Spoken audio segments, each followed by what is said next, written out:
Hello everyone, welcome back to my Stardew Valley Let's Play. This is Tay. I hope you're all having a wonderful day, so let's go ahead and get started back on our farm. Alright, going back to Thornrest. Realizing how many farms I have with just Tay is the name. Not my fault. It's multiplayers. It's fun. But I hope y'all are doing good. Work is kind of busy for myself. But lunch break, as per usual, so we're gonna have fun. Let's see how we're doing today. Alright, I'll take it. But yeah, nothing big has been coming up. I should probably go get more seeds, though. So we'll take care of that in a minute. But let's go ahead and take care of Olive. I don't have my watering can on me. Well, that's silly. Yeah, just gonna go. I should be growing parsnips. Shit. Fuck. I just remembered I need to get gold parsnips. Well, we're remembering. So we're getting there. Shit, I only have like 10 days. If that. That should be enough for 2 cycles, so we'll see what we get. How many do I need? Oh, crop, summer crop quality. Okay, we need 5. So we're just gonna go buy a shit ton of parsnip seeds.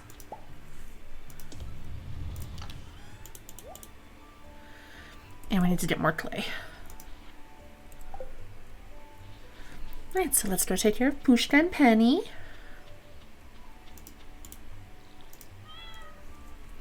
And we're gonna go get started on this. Oh, you're so pretty. But alright, let's go. But yeah, just nothing really big has come up lately. And watch, something huge is gonna happen tonight, though. I am very, I almost want to say anxious, but it doesn't really put it to words. Nervous-sided sounds better, even if it's not a real word. But I'm recording right now on Friday, and today's episode actually just got scheduled. I'm kind of falling into pacing with having like pre-recorded and a few things scheduled. It's really working out well for me. Oh, woodpecker. But today it's what day is today? December 4th, and tomorrow it's kind of a big day for my D&D campaign. It's going to be the last session for the year. We decided to take the rest of the year off because, you know, holidays, and just give ourselves a break. And it's gonna kind of be the finale for the current arc we're doing in our campaign. And I think the plan after this is that my roommate, actually, she's going to kick up her campaign come the new year, and I'm so excited to be able to play my road Charlie. She's a little darling, but I'm gonna kind of really miss getting to play Emberly. She's another road. It's kind of my type, and it's definitely one of my preferred classes, but she's, first of all, she's like the most, she's condensed hoe and chaotic energy. She's a 411 Shadar-kai, and I fucking love her. And she's very quickly become one of my most complex feeling characters. Like, I kind of made her as a joke. Like, oh, I just want to be like the flirty bitch for once, because I usually play pretty wholesome characters. At least in D&D. And with her, I kind of just went, no, we're doing this. And she's actually helped me kind of process a lot of my own BS, which is always fun with characters. Those of you who watch and have like OCs and comfort characters totally understand. But with Emberly, she's grown into almost her own beast. And I know we're only in like the first bit of the campaign that Renee has planned, our DM. And I'm genuinely excited and can't wait to see what else is in store, but He's been DMing us for almost 2 years now, if not a little bit longer. And he kind of needs a break, and I can't fault him for that. I mean, he does so much for us, and he's taken Tal'Dorei. We're doing a world base in... our game is based in Tal'Dorei, the world of Critical Role, but we're 25 years after the events of Campaign 1. Like, Emberly was born the same year that the Chroma Conclave hit. But just, he's taken it and he's done so amazingly with the world. He's given NPCs that we love and know a huge life. Like, Emberly's kind of dating Valora. And it does get complicated because M is very much not monogamous, but she has a couple people that she's willing to say are her partners, and that sounds way worse than it sounds. Basically, she has a few NPCs who she sees as her partners. There's Valora, and they have the sweetest relationship I've ever had in any sort of D&D campaign. Like, Em and Valora have been through so much, and they get each other's backs, and there was a point where they were having to talk about how Valora's worried for her and all the BS that's going on, and she dropped the "don't go far from me." Oh, wifey. I'll leave you alone, but I love you. But she dropped "don't go far from me" because Emberly almost died again. And my roommate, who is a Vax role player, almost started crying. It was really sweet. And M would do anything for her. M would lay her life down with no questions for Valora. But she's also... it's hard to describe her feelings with romantic partners. She's almost aromantic. Like, she cares for people deeply, and she adores and loves deeply, but she got burned really badly with, like, the one person she let herself say, okay, maybe I love this one. And it's kind of left scars that she's afraid to acknowledge. And it doesn't help that he's also someone that she looks up to, one, a lot, and likes to bother him and kind of be like the monkey on his shoulder. And thinks it's cute that he gets grumpy and shit. But... oh, I was gonna buy seats, shit. But she just enjoys being around this gentleman, and it kind of hurt because he, for lack of a better term, abandoned her on another continent. Because they kind of had a one-night stand in the heat of the moment after doing, like, a really dangerous job together. And things happened, and he realized that it was a mistake and ghosted her. It's funny because his nickname is Ghost. But... so she also really cares for him and, like, telling herself that she doesn't care about him anymore. Which is a bold-faced fucking lie. But... there's also an elven guard in Singhorn that she kind of... oh, it's the JoJo store event. Yep, there he is. Whatever.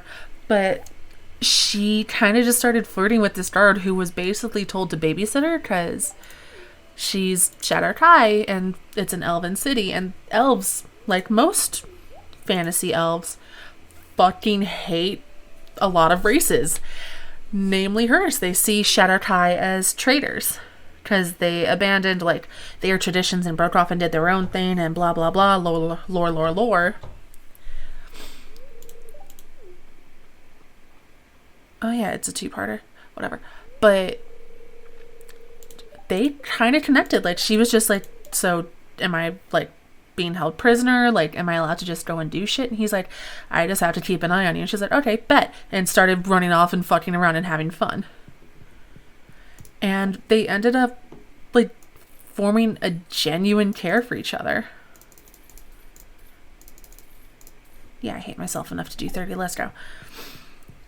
And they fooled around too, and she... It's hard to say because I don't know his side and his motivations as well. Renee's been really good about kind of keeping his story on the down low because Emberly hasn't really had a chance to unlock most. But he eventually realized that he wanted to do more after hearing... Oh, Morris. But Rill, the guard, he basically tried to help us get help for Bearden, which is the township that we're kind of giving assistance to and trying to save. And when he realized Singdorn didn't really want to get involved, he took a leave of absence, for lack of a better term, from his guard position. And left to come help the cause. And he's learning how to rebel and go against things. And Emberly is really fucking proud of him and amazed that he did that. And she's fucking excited, one, to see how he's going to grow and see, like, how else in the world he's going to learn. Or what else in the world he's going to learn.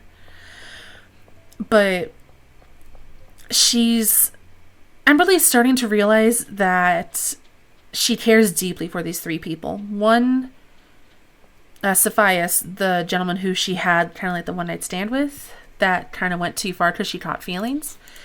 She still beats herself up over it because she's always told herself, I'm not going to catch feelings. I'm not going to be that idiot. We've done this. But she finds herself still really caring for him and also being heavily attracted to him. Like, intensely stupid levels of attracted to this man. And I can't blame her. But so she finds herself with that, but she also finds herself genuinely caring for for Valora and for Rill. And she's sitting here going like, oh no, I'm actually a piece of shit. And she hates having this realization because she's always been open and upfront with, I'm about having fun. I don't want any strings attached. But she finds herself attaching herself to these people. And the more the relationships go on, the more she's realizing that she's going to hurt them. And she doesn't want to. So she's kind of torn between like, I don't know how to tell them, and I don't want them to hate me, and I don't want to hurt them. And that's going to be a big thing coming up for her. I don't know if it'll be, well, it definitely won't be during this last session, but sometime in the next arc, she's going to sit down with them and be like, hey, this is where I'm coming from. This is how I am. I don't want to hurt you guys, so this is me trying to give you guys a chance of backing out. And just kind of explaining how she is with her relationships, because she's realizing that she got in so severely over her head with just wanting to be around them. Oh yeah, I should go look for Whittles. But just with wanting to be near them and realizing that she kind of lost playing her own game. She's always had this game of like, no, I'm not going to catch feelings. This isn't going to be a thing. And she kind of walked into her own trap like that. And she, like, the last thing she wants to do is hurt them, but she's scared. Like, she's afraid of making them angry or making them leave her, like Saphias had left her, because she still cares for him too. He was like, she acknowledges that most of their relationship is based off of her harassing him, like just being in the right place at the wrong time and him saving her from messes that she got herself in. But just kind of being a playful little thorn in his side. And she just likes being around him. They're her three favorite people aside from the party, but the party is her sisters. Like, she's found her chosen family again, and she's found a lot of people that she wants to surround herself with, but realizes that not really talking to them and letting them know, like, this is how I am, this is how I've been, and this is kind of what's going on, and not being open with them about that really kind of relationship dynamic and kind of setting her own boundaries. Like, she's not one to think she's an asshole, but she's realizing that she's the asshole. And I'm really looking forward to playing that and having that moment and have her, like, have that talk with Rill and Valora especially. She knows that she's not really anything to Sapphires, and she's fine with that. Like, she's pretty sure any feelings she has for him are just residual at this point. And granted the fact that he is pretty hot, and she is very much a attractive, like, pulled person. She's pulled by things she's attracted to.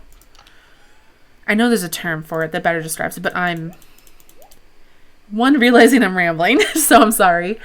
And two, just, like, she's just genuinely torn up with realizing that she's kind of the bad guy when she tries to be the good guy.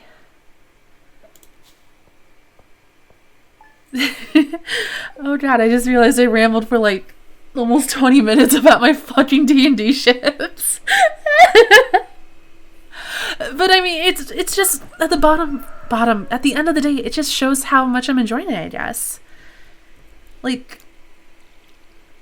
Renee's done such an amazing job, and I'm so proud of him. And I can't wait to play in my roommate's campaign. And you know what? Fuck it. We're already rambling, so why not go for it?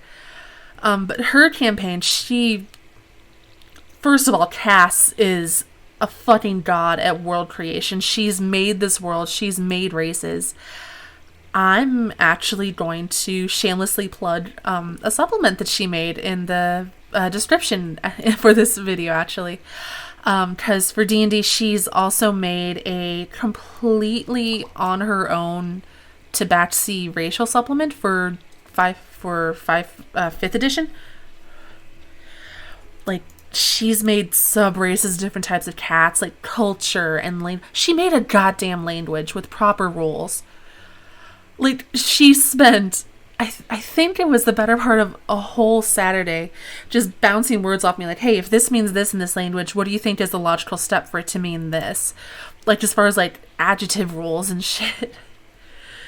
And it was a lot of fun, and honestly a joy helping her. There you are, Penny. But yeah, I'm definitely gonna shamelessly plug her. I don't remember the name of what she's got it hosted on, but it's basically a pay-as-you-want kind of deal. And if any of you guys could support her with, like, even a couple bucks with the supplement, she did an amazing job. She's been working on it for over a year, almost religiously. And I would really appreciate if you guys could give her some support. But for her campaign, the world is called Aloros. And I kind of decided to do another first. Like, Emberly is my first, like, truly chaotic, doesn't give a fuck, but like a bastard with a heart of gold kind of trope. Where Charlie, my rogue that I'm playing for her campaign, is my first amnesiac ever. I've been role-playing for 14 years and I've never once had done, like, the amnesia route. Which is fun. But she's tiny and pink, and she wears a pretty, like, brown and pink and purple dress. Oh yeah, I should try and get more clay. Shit. Got it. Oh, hi, Leah. This has to be, like, an event from the mod. Okay.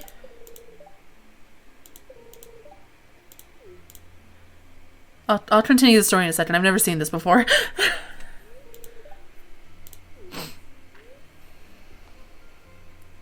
First of all, that's a rude ass option. Community garden's great.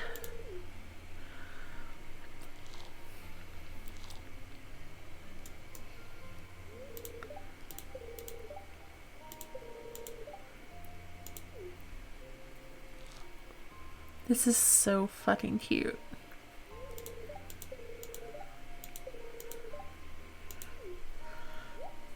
Aww.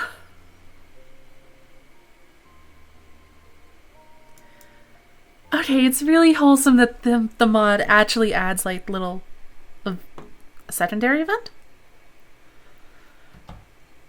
Oh, I must have hit like a couple hearts with him.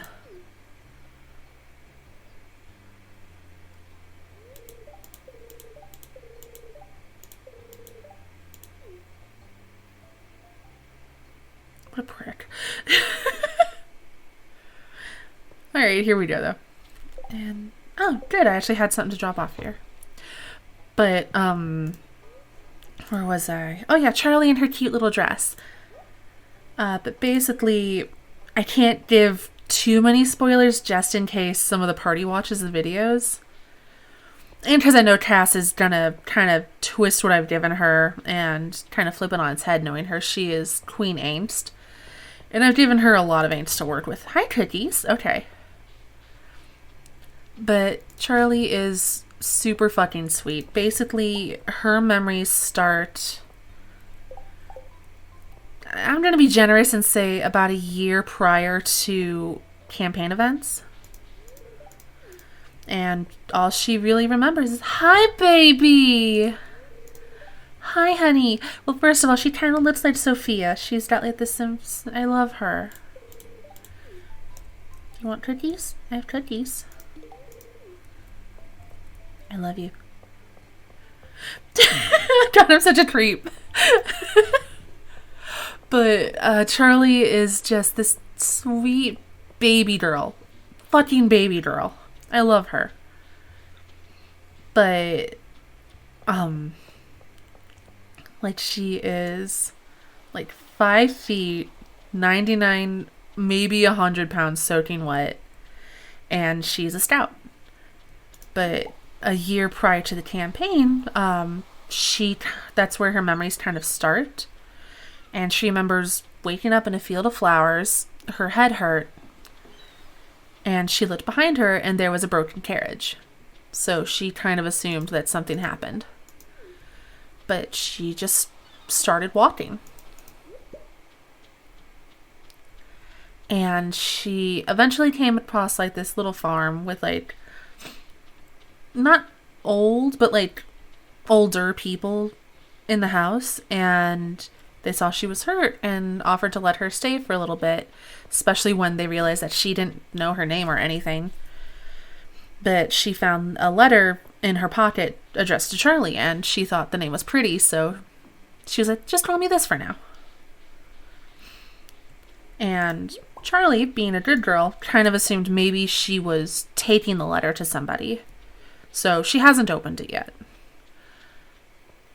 But she stayed with them for a while, and then when she was recovered, realized, I appreciate, well, not realized, but went, I appreciate all your help, but I have to go and figure out what's going on and who I am, and I don't think I'll be able to pay you back for your kindness, but I'm not going to be able to learn anything about myself sitting here and doing nothing either. Do you have anything good, ma'am?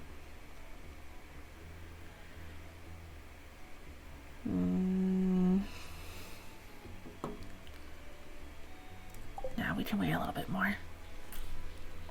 Because we're going to need that back patch soon, and that's the 10k one. But so she kind of went off. They gave her a few rations and a few like basic supplies and wished her luck. And she found her way to the main continent we're on that I feel bad. I can't remember the name of it, but it's been like 8 months since we've done session 0. So I'm a bit rusty on her world. But we ended up at, for lack of a better word, the DMV. Oh, hi, Pushka. Charlie hopped on a boat, got over to this new kingdom, and knew that she had to go to what we officially call the DMV, but there's like a official in-world name for it. Basically a hero board. Acquire a job, get money, go back, get another job. And she was like, okay, well, I don't have any leads, but I'll be able to get a little money here. Because she's always been good at hiding and running and, stuff like that. She's just had a natural talent as far as she knows. We're just going to go to the mines today, fuck it. And,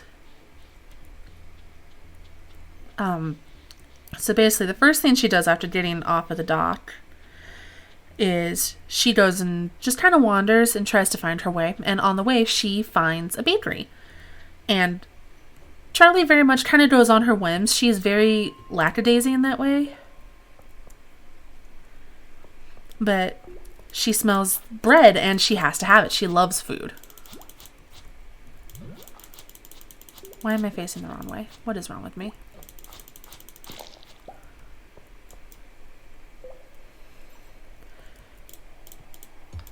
But so she buys herself some bread and she's a happy girl. And then we get to the DMV and she's just kind of relaxing, doing her own thing. Oh, 2 of these. And she gets there, goes through the whole process, gives her name and everything. I know your thing.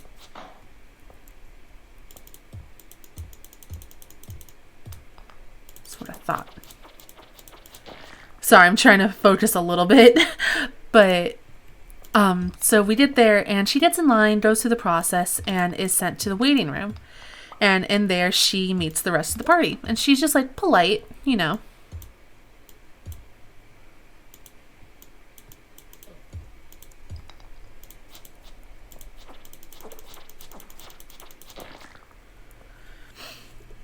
And the party, let's see if I remember this combination correctly. I'm just going to pause for this to give me a second. But there's me. Charlie is the scout. She's half elf. There is a full elf sorceress, I believe. Or some other kind of magic user. I don't remember her full name, but Shannon nicknamed her L, like E-L. Deanna, she's playing either Grave or Death Cleric. I can't remember his name, but basically he's a Warhammer character thrown in there, and I kind of fucks with it. Like, the first thing he did was, like, cover himself in, like, I think he went into the grave, like, the cemetery, and, like, dug up an old body and rubbed it all over his armor. It was weird, but, like, cool weird, like, metal weird. I don't fucking know. All Charlie knows is he's stinky, but he looks cool. That is actual thought process of Charlie. And then there's Renee's character that he's going to be playing. I think he's a human. Yeah, I'm pretty sure he's just a human, but oh my god, excuse me. A human barbarian named Zyshad. And he's kind of like huge and bravado and like all that fun shit. And Charlie also meets a few, like, the NPCs that are there filling up the DMV. Other people looking for work. And there's, I think it was a gnome ranger that she ran into. I'm just trying to get to level 10. Or 20 at this point. But I'm pretty sure it was a ranger, because they had a dire wolf companion. Charlie sees this massive animal and very politely asks, "Hey, can I pet your dog?" I wish I was kidding. She sees a dire wolf and is like, "Can I pet your dog?" And, the ranger says yes. And, like, she asks if she can feed the puppy some bread, and she's happy. What the fuck is wrong with me? And it was just, I'm not dealing with that. If a slime has, like, a little bomb thingy over its head, it's, like, aggro as fuck. And does extra damage. And I don't want to die. I don't feel like it today.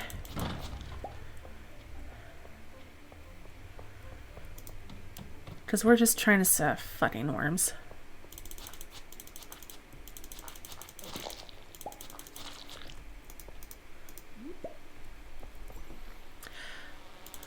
But, so that's kind of the party, and, I lost my spot for a sec. Right, can I pet your dog? But so we pet the dog. We're waiting for forever in the DMV. And after a while, Zaishad gets annoyed because he doesn't like having to wait. He's a man of action. God damn it. So he looks at Charlie, and she's just hanging out with this dog, and he's just like, "Hey, you, girl," thinking she's like somebody's kid. And she's just like, "Me? Yes, you. Are you good at hearing things?" And she's like, "Yes, I'm very good. Here, come here." And he hefts her up onto his shoulders, and it's just like, "Tell me what you hear," because we can hear like the officer in the floor above us talking, and he wants to know what the fuck is going on because there's yelling. So she is standing on this giant man's shoulder. I think Zaishad's like 7 something, and she's just listening as well as she can. And it's just the strangest thing. Like, it's so fucking fun. But she relays to him, like, "Oh, whoever he's with is having an argument because they're taking forever. But someone is saying they just need a little more time and then they're ready." So he's content with this answer and puts her down. And I think that was roughly where we had to call an end. I don't really remember. I mean, it was a last second planned, like, session 0, just so we could get used to the characters. Oh shit, I just realized how low my energy is.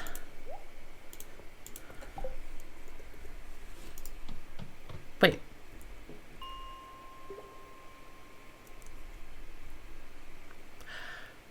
I didn't see that there was a ladder there. Fuck it, I'm gonna take it. I'm gonna take that too. Hell yeah.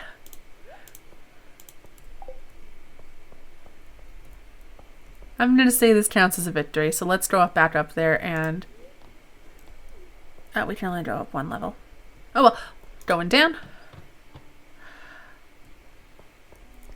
Yeah, it would be kind of nice to get some of this.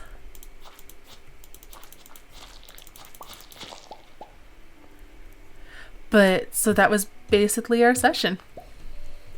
Let's have one of these, just so we can get the fucking...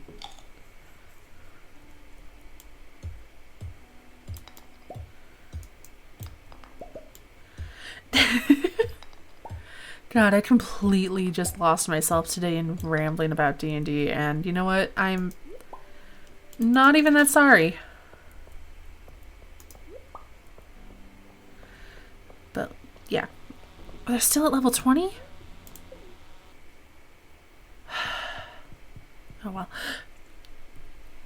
Well, either way, didn't get any play, but I think we did good.